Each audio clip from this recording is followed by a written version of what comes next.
Listen up, yo, 'cause I've got a message from Earl of Hell. The new single Hang 'em High is out now. You can watch the video on YouTube or listen to it on your streaming platform of choice. And if any of you lucky sons of bitches got yourselves one of them old fancy record players, you can buy the EP on vinyl. It's called Get Smoked. And if you don't like that, you can stick it in your pipe, get on your horse, and head for the hills, old buddy, because hell's coming for you.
So, Peth, thanks for being on the podcast. Thank you for having us, man. Yeah. So, I think I followed you guys for a little while on Instagram and knew that you had an album coming out, but really, Paul from Cosmic Peddler said that I had to reach out to you guys and get you on here and listen to the new album. And I'm glad that I got to, which comes out next week. So, Merchant of Death, congrats on that too. Thank you. Yeah. Hey, thanks, man. Heck yeah. I was talking to Paul on the podcast a few weeks ago, and he said that he had the pleasure of seeing you guys play live and was blown away. So that must be a good compliment to hear that your live show is, spawned someone to want to sign you to a label or have you on a podcast or something like that. I mean, that's what it's all about, right? It's really cool. I mean, it's stuff that we've always wanted to do. Mm-hmm. Unexpected. And it definitely happened at a time we didn't expect it to happen. Yeah. The live shows are definitely where I think we like to shine the most. Try to, at least. Yeah, he said it was amazing. He said you guys put on a great show. So that's cool. Hell yeah. Heck yeah. Thanks, Paul. So how long you guys been playing together? The three of us, the drummer, bassist, and I guess you could call me a rhythm guitarist, although we don't really do lead and rhythm, but it's kind of two lead guitar players. Co-lead guitarist. We've been playing together, about 7 years now? Yeah, us three right here, me, Jake, and Zach, like we got started in like the psych rock circuit back in I'd say like 2017 in Austin. Yeah. And we were in a band called Modular Son that these two had already set up through high school and, just playing around in the garage and whatnot. And I guess, I don't know, we did pretty good with Modular Son, and then it just naturally fizzled away, even before COVID and everything like that, way before COVID. Yeah. COVID pretty much ended whatever was left with that band, but we were kind of tapering off a bit from that point. But it was a good band at the time for all of us to be in because we learned a lot of lessons and basically just learned how to hone in a live show really well, learn how to function in the studio, Learn how to be a band. Yeah. It does take a while, right? I mean, there's a lot of young bands that just start playing and think that that's about all it is, but you got to have experience and practice and figure out the live show thing and all that kind of stuff. I mean, it does make a difference, right? Oh, yeah. Oh, definitely. Yeah. Yeah, no, but I mean, I think after that kind of fizzled out, we even during our psych rock days, we were playing heavier stuff. We were really into like Giz and all that. And then, I mean, even before we liked, heavy psych rock, we all like just heavy rock and roll. Did you put out any music? Did you record any music with Modular? We did quite a bit. Yeah, we actually had like a couple EPs and an album and a single. Yeah. I know we didn't do you can find it. You can go out and check it out. Yeah, it's fun. Yeah, it was some really fun stuff. But yeah, it definitely leaned on the heavier side. Yeah, we did 2 EPs. One was really just a double side, and then we did one more single before it just kind of tapered off. But it was like, especially working in the studio, it gave us a lot of knowledge of, oh, this is how you do things here. Like, right. It's totally different from a live setting. And so that, and then we went on a couple little like DIY tours during that time, it was a lot of fun and also a lot of learning at the same time. I definitely learned a couple of lessons from those tours. The biggest one is probably always bring toilet paper in the van with you because you never know where you're going to have to use the bathroom. Yeah, that's very true. How old were you when you went on this tour that we're talking 21? about? Yeah, we were all about early 21. Early 20s. Yeah. I don't know that I would have been able to handle touring at 21. I mean, maybe better than I would have at like 18, but still pretty bad at 21. Yeah, I don't know that I would have been able to think handle. if we were 18, it would have been a lot more fucked. But I mean, just the point that I guess we had just that much. Well, I mean, it was still pretty fucked. We had this much amount of It's slightly less fun when it's legal, for one thing. So at 21, it just becomes just a little bit less fun. So that keeps you alive at least. That much less. Yeah. It was. So I actually lived down in Texas for a couple years, like 10 years ago ish, or give or take, and lived there with my girlfriend for a couple years. But at the time, I was kind of just starting to listen to like stoner rock and some heavy doom and stuff like that. And I saw a lot of shows down there. I mean, Austin just plays music constantly every night. You can go see something, but like I kind of missed the emerging stoner scene or whatever that was happening that seems to be so popular there now. I see a lot of bands out of Texas specifically, but Austin, Houston, touring around, you know, those like cities there in Texas and stuff like that. So, you know, like what does the scene look like for you guys? You guys been playing for, you know, 8-9 years. I think once we went in the heavier direction, we started finding a lot more of a place where we felt comfortable, like with the music that we like to play. Cause we all came from that in our own like different ways. But once we started playing with a lot of the bands that fit, like that we fit on the bills with finally, like these are the bands we've been wanting to play with for since we started off playing like just goofy psych music. And now like getting to play with a lot of the local bands, and we're seeing a lot more newer bands coming up with it too, like along with us, other bands that are really, really good. And I think the reason that stoner metal, like that retro rock stuff, is so big in Texas is, and Jace, you would agree with me here too. I mean, we were talking with Carl from White Dog about this the other night. It's like Amplified Heat were the originators, dude. They've been doing this retro rock sound for longer than some of us have even been alive. They did it. I mean, before it blew up, they did it while it's blowing up. They did it while it fizzled down, and then they're still doing it while it's blowing up again. So they're kind of and here in Austin, like they're the godfathers. They are of the this. legends. They're like the heroes of that sound, and like all the bands that came after them that have been doing it, and like even especially us, like they're all like heavily inspired by Amplified. We're heavily inspired by them, and they're just awesome dudes. We like hanging out with them, and Gian recorded our record. Bass player did. We did our record with him. Super awesome guy. Shout out to Gian. Shout out to all the Amplified Heat dudes for being so Jim, nice. Gian, Chris. Shout out to the White Dog dudes. White Dog guys. White Dog is We're gonna have to shout out every single band we mentioned because we just love them all so much.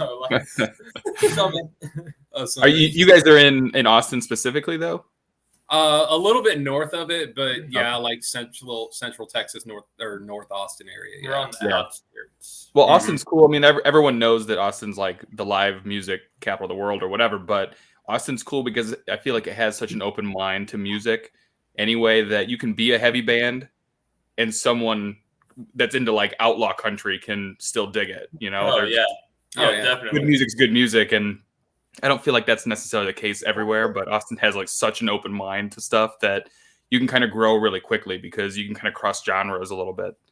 Oh, definitely. Yeah. I think the coolest thing that I noticed, that all of us saw like at our last show that we played at Hotel Vegas, we played with Tiny and White Dog, and the opening show that they had on there, it was like all like it was like two countrymen, Honky Tonk something, Armadillo Road, and then Honky Tonk Machine. Honky Tonk Machine. It was a Honky Tonk night. It was like a before our show. Yeah, it was like a little like country day show, and like the vast majority of people that stuck around for that one were still there for when we were playing. We're like, okay, this is awesome. And the guys from Armadillo Road loved us, which I thought was so cool. Like, okay, we're now getting a lot of people, or we're getting people from other bands that play a completely different thing that are just really digging it. The steel guitar bands like yes. this, which is He cool took because we like the steel guitar. The front man of that band, the bass player and singer, saw me and Hunter's Marshall full stacks, and he was like, "Are those y'all's?" And we were like, "Yeah." He was like, "Hell yeah, I'm sticking around for a little bit." I love and whenever you see that shit, you know your face is about to get melted. Oh hell yeah! Nice.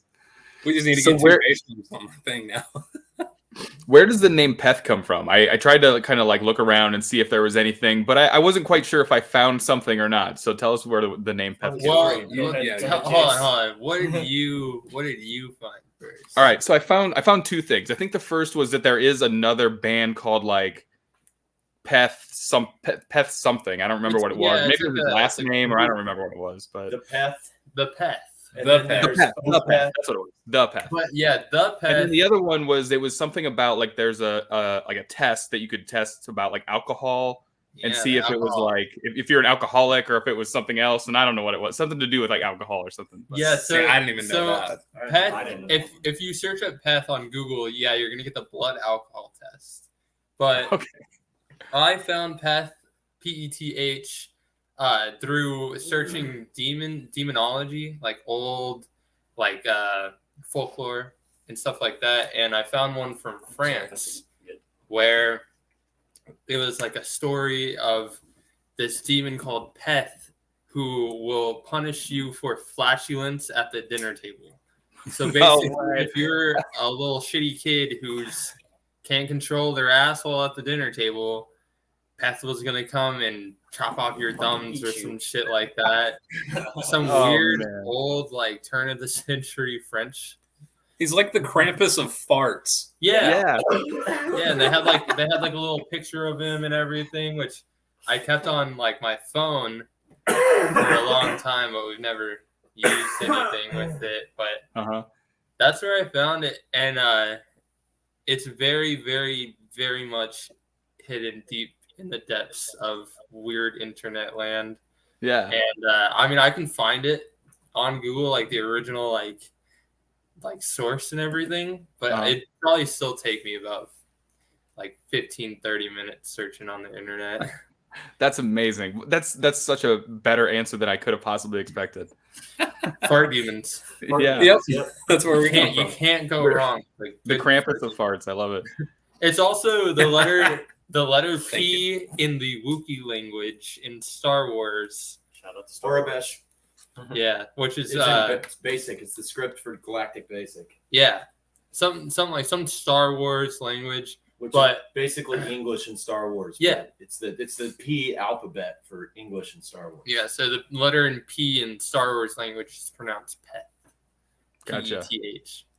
That's what I tell my my girlfriend's Christian granny if she asks what it means. You don't go into the fart folklore. Yeah, it can't be like, oh yeah, it's a fart demon. Yeah, that's the hail Satan. That's the PG-13 answer. Yeah, Star Wars is the appropriate one that everyone will be like, oh, okay. Oh, that's nice. Yeah. That's awesome. That's great. So where did Electric Valley Records come from? Because that's who's putting out this next record, right? Yeah, so that was along with Paul. Okay. He set us up with our good buddy who's now, his name's Marco. He's the one who runs it. I guess they were good friends already, seeing as how Paul like distributes all his stuff. And we had noticed Electric Valley whenever we started, and we liked a few of their bands on there. Yeah, for sure. And I don't know, they seem like our most solid option for this first album, most definitely. And we talked to Paul, and he was like really wanting to get us signed, and we were like, shit, I mean, if you want to talk to this label Electric Valley, and he's like, oh, I'm basically Electric Valley, man, like I can hook you up no problem. I mean, That's he does awesome. the distributing for every major heavy label, like, you know, Riding Easy, Heavy Sight Sounds, Rise Above Records, shit, I mean, Ripple, you name it. He's the distributor for the United States, basically. Yep. But we just got lucky. He really liked us and really wanted to get us in contact with Electric Valley as quick as he can. We originally wanted to go with I wanted to go with Electric Valley personally because I saw a lot of potential in them as a label. Like they're like very up and coming, and like I would rather grow with the label rather than get signed to a bigger label that might offer us money or something or more money. I'd rather grow with like a more independent label, more grassroots movement. Like help them grow, they help us grow. Makes it more organic. And their whole like deal that they wanted to strike with us too wasn't too crazy. It's not for an extended amount of years, like it's not 10 years or something like that. Because we all talked and we were like, yeah, shit, like 10 years to give away basically like the rights to a lot of our stuff is kind of crazy. And I mean, they were like 3 years, 50-50 split on, only this record, and we'll, promote the shit out of you and help you do anything that you need, merch and, vinyl wise, and he'll, help us out with Paul. And getting us CDs and cassettes and just anything that we need. And there was no signing our rights away or anything like that. Just which is what's kind of cool about like this underground scene is that it doesn't seem like there's anyone really signing their careers away to any one place. It doesn't feel like super shady. Everyone's just trying to help grow it and get music out to people and stuff like that. So yeah, cool. Exactly. So what does it feel like to have like this first record like being out on vinyl and stuff like that? Like that seems like a huge step for some bands, and it's like you guys are coming out of the gate pretty hot. It's a pretty crazy feeling because I mean, even when we were in Modular Son and everything, that was always kind of a goal for us. Was we want to really want to put an album out because that's like just such a cool thing to be able to hold something that you've made just right there. Like this piece of wax holds all this art that we put all like our blood, sweat, tears, everything, what have you into it. Yeah. And then to see that, it's like, oh my God, that's awesome. And especially doing it, like personally for me, I always say this, like doing it with 3 of my best friends playing the music that I've always wanted to play, like it couldn't be any better than that. Right. Yeah, for sure. So, yeah. So you guys have been a band for quite some time now. Where did Merchant of Death come from? Like, where did the writing of this album come from? Has it always been like a lot of songs in your back pocket, or is this like kind of a new thing that you guys just started recently?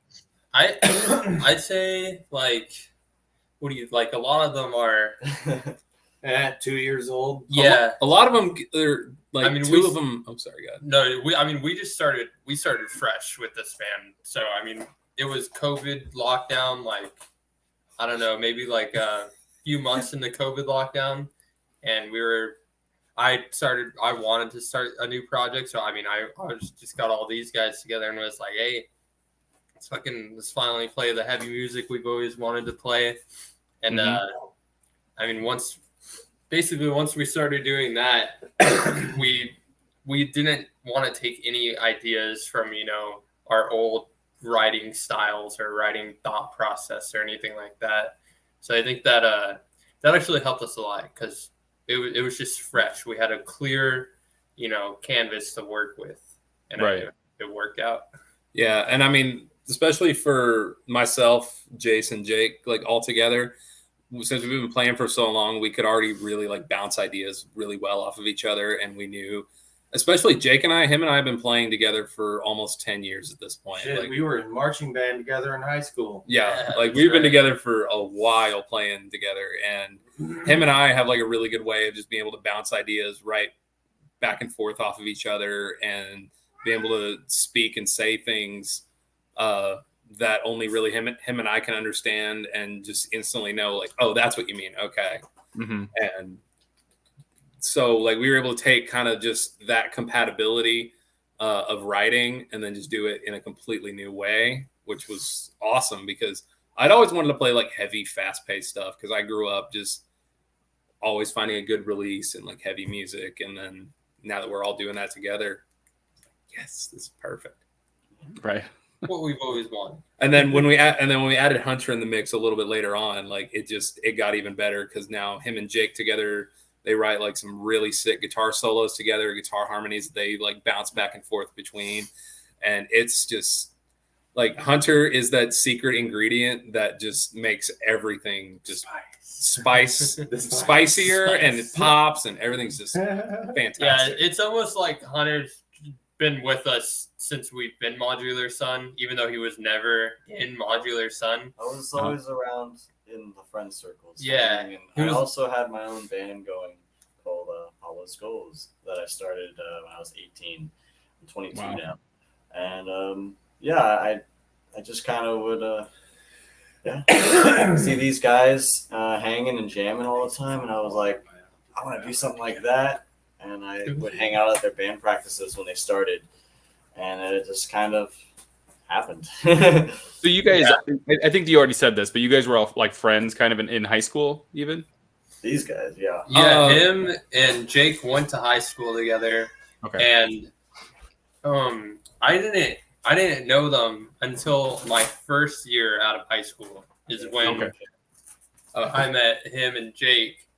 And I started playing in their band because y'all had y'all's bassist like quit on y'all or something. Yeah, like it was like a Monday, and our old bass player just wasn't feeling it anymore.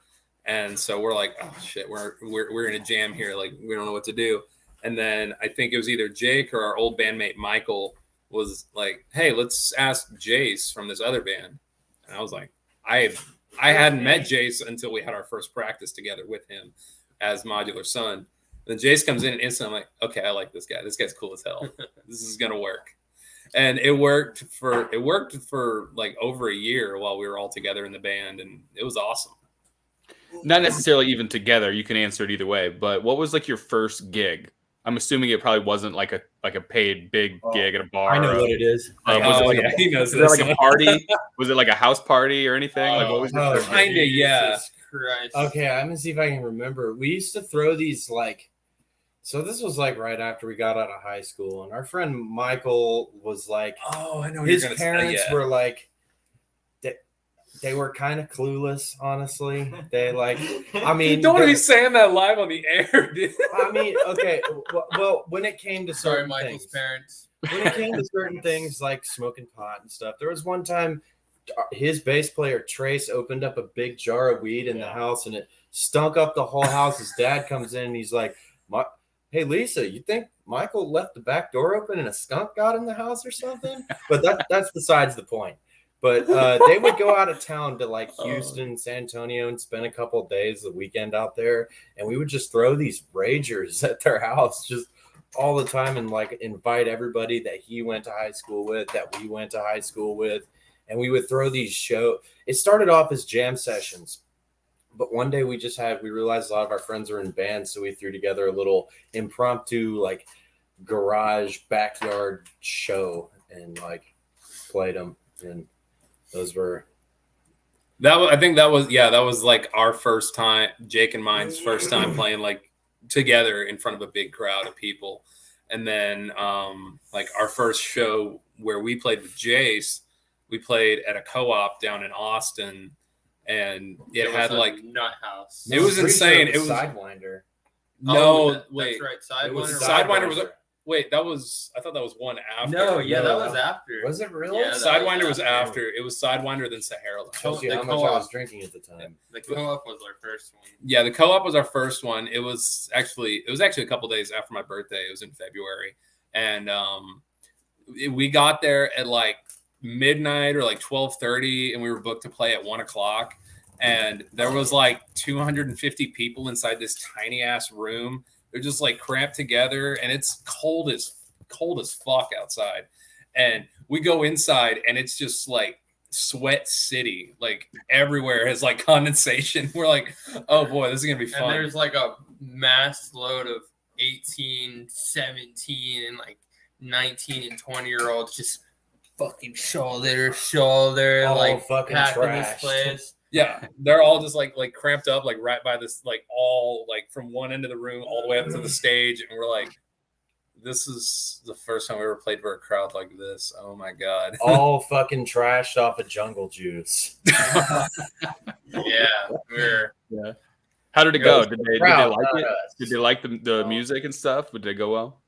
It did. It went over pretty well, except for we played a Beatles cover in the middle of it, and like half the room like immediately left.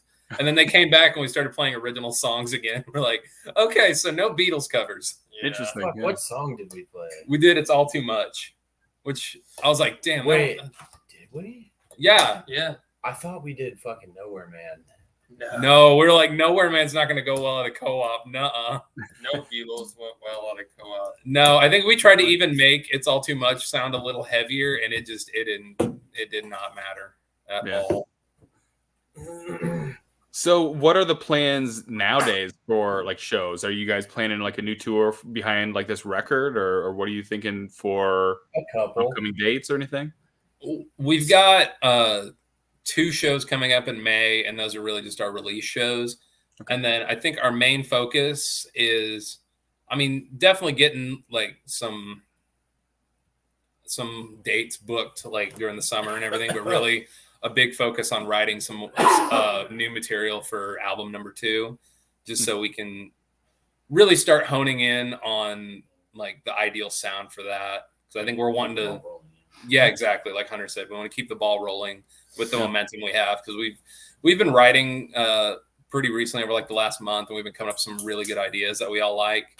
And we just definitely want to keep that momentum going for as long as we have it before we really start just going on the grind of just show. Yeah, we've been doing that for so long. Yeah. And now, speaking on like booking like a bunch of shows, that was a big lesson we learned in Modular Son. Was when we were first starting out, we would take every single show that was offered to us. And after a while, we're like, we're burning ourselves out. We don't have any new material, and we want to write new material, but we're uninspired. Like, we got to start saying no. Yeah. So that how is the writing for like album number 2? It probably hasn't gotten too far yet, but has writing that album differed from writing this album, if any?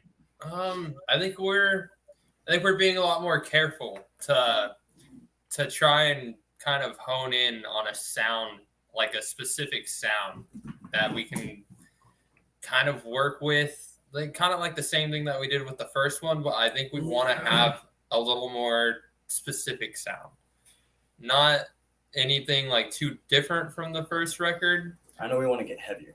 Yeah, Yes. but we want to More technical. Yeah, we want it to be heavier and technical, more technical.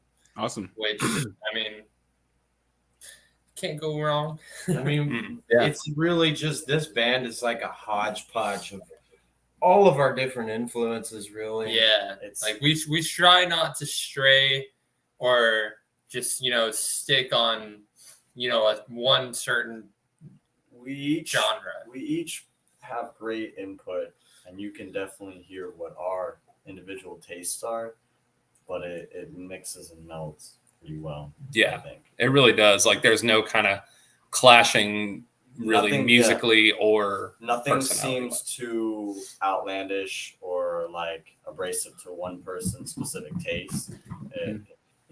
It seems to pair. I think unless someone brought up specific like, way, usually. yeah, I was gonna say, like, if someone, as long as someone didn't bring up like, oh, let's do like technical death metal, I think we're fine. Yeah.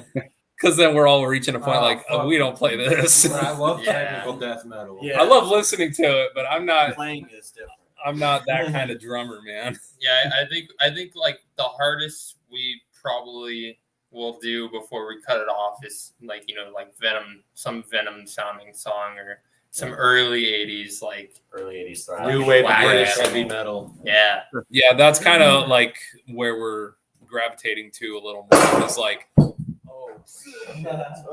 new wave of British heavy metal, like 80s thrash and other stuff like that. Like, that's definitely what we've gravitated to, wanting to move into a like heavier direction. Mm-hmm. Well, I want to play the song "Abolish the Overseer" from Merchant of Death. Do you have anything that you want to say about that song specifically, or should we just let everybody hear it? Yeah. I mean, tell them Well, what it's about. I will tell y'all what we wrote the lyrics about in less specific terms. I kind of will let y'all figure it out for yourself. But basically, the lyrics are inspired by like state-sponsored, state-funded oppressors. That's what they're about. And just like kind of highlighting the issues and problems caused and fighting back against that. Just fighting back against the people that try and keep holding you down and everything. Basically, like government. any oppressor in general, it's just a big fuck you song for them. Yeah. Yep. Nice. Exactly. Good way to put it. All right, let's check it out. Fuck yeah. Sweet.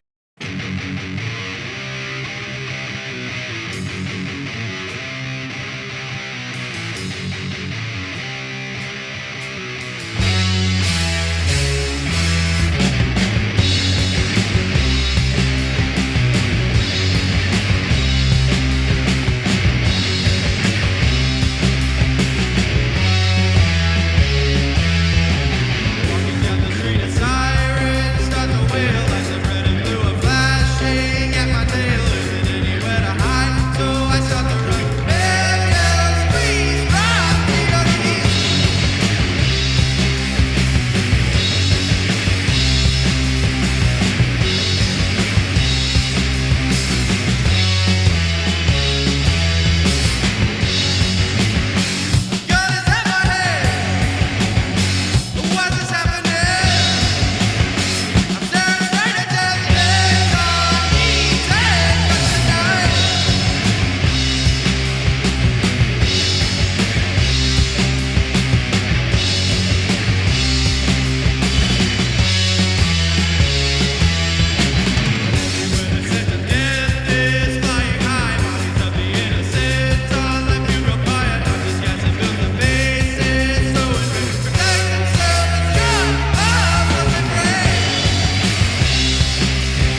we're back. We're back. We're back. back. All right. All right, that was Abolish the Overseer. Right on. Woo! Yeah. So off the new album, Merchant of Death, comes out May 6th. Anything else you want to tell everybody about the album or the song or where to get it or what to do or anything? About the album. Wait, didn't I push those? About the album? It's out May 27th. If you want to pre-order. Oh, is it May 27th? I had May 6th. No, May 27th? Yeah, it Yeah. got pushed back a little bit. Okay. just with- Yeah, because the mixing took a little bit longer Gotcha. than expected. But Yeah, so May 27th is now Okay. the official date that it'll be out. You can pre-order online at electricvalleyrecords.com or at thecosmicpeddler.com. Mhm. And there's 2 different variations. So if you want a gun smoke metal, smoky fucking room looking type splatter paint vinyl, you can go ahead and go through Electric Valley Records.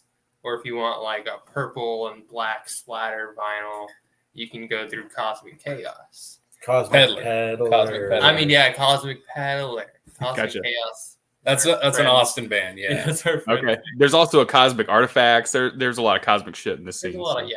There is. Everyone's getting into that cosmic thing now. Yeah. All right. The last thing I want to do is a segment called Real or Fuzzed. So I'm going to show you 10 album covers. Some of them are real album covers. Some of them are fake. And you're going to tell me which ones are which. So the first one here is called Pissed On. Pissed on. I like this. Fuzzed. That's Fuzzed. Fuzzed. Yeah. This is a real album. Oh. Oh, Fuck. Oh, okay.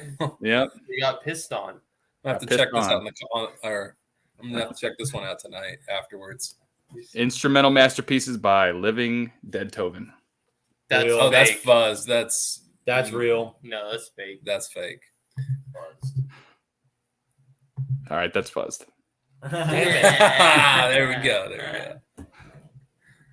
The Karatist Preacher, God's Power.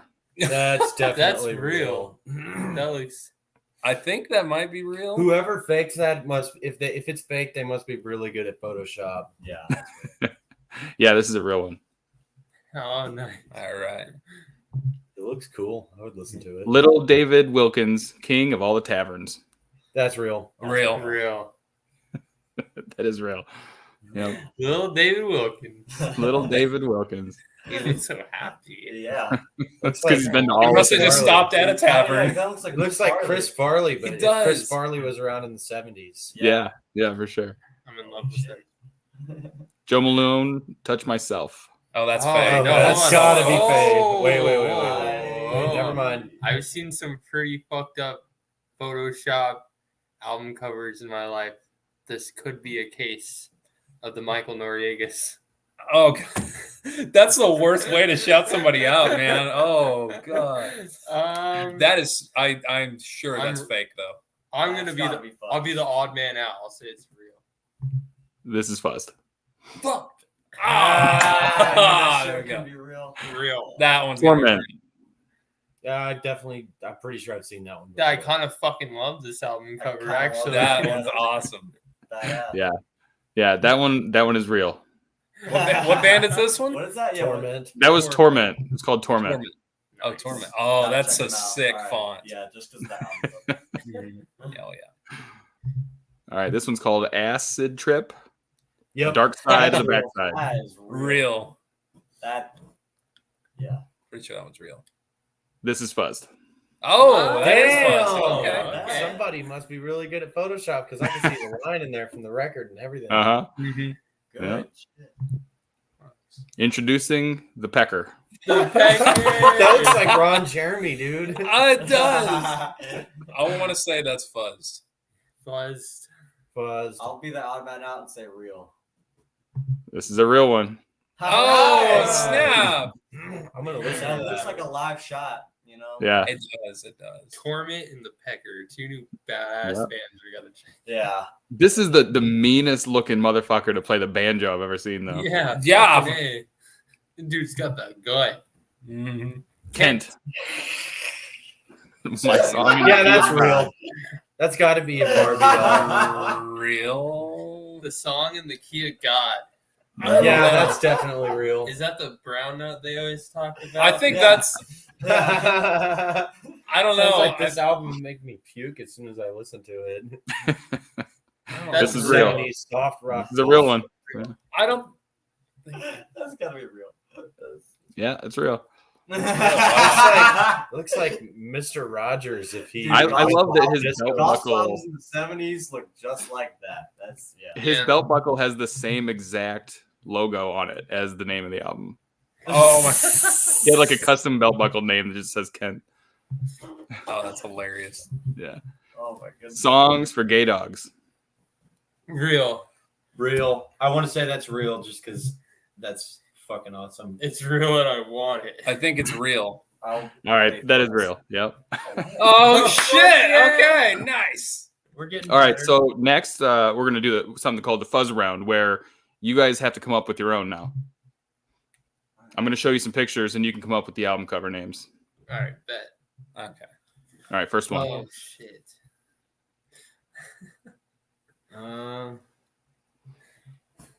God damn, that's a What hard the one. What the fuck fuck is this?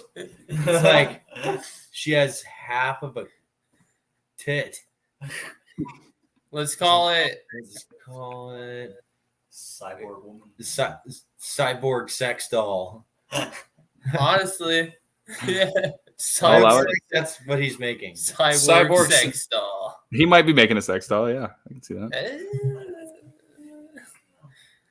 Oh my god. That like- looks like a butthole. This reminds me of the Songs in the Key of Life by Stevie Wonder, but Songs in the Key of Butthole.